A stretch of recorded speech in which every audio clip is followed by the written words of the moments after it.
It's an issue that has split Israeli society for decades, and now, in the middle of a war, it's threatening once again to split the country.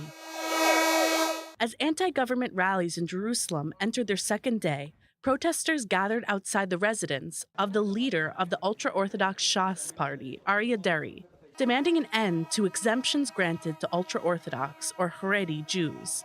He is a leader of a Haredi sect which has been disavowing its civic obligation to enlist to the IDF. We are here to say we will no longer tolerate it. While military service in Israel is mandatory for both men and women, ultra-Orthodox Jews can gain exemptions if they study Torah in a yeshiva or religious academy.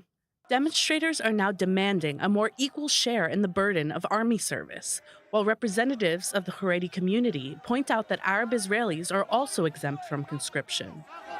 This is not about equality, because if it was about equality, then the Attorney General will also demand that all the Arabs will be drafted to the army. They are just equal citizens as anybody else. In 2017, Israel's Supreme Court ruled that blanket exemptions for the ultra-Orthodox were discriminatory. The government had until last month to find a way to comply with the court ruling. As no formula acceptable to the ultra-Orthodox parties in the coalition was found, the process of drafting members of the ultra-Orthodox community into the army was to begin on April 1st, according to a ruling by the Attorney General.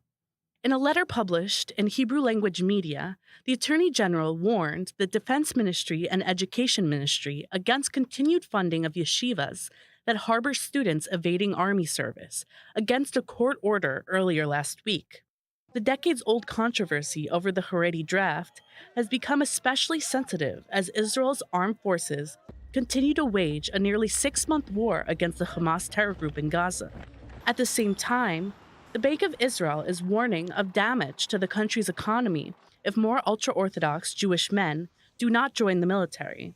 It says Israel's war in Gaza has added a burden to the economy due to the increased amount of service days required for conscripts and reserve soldiers.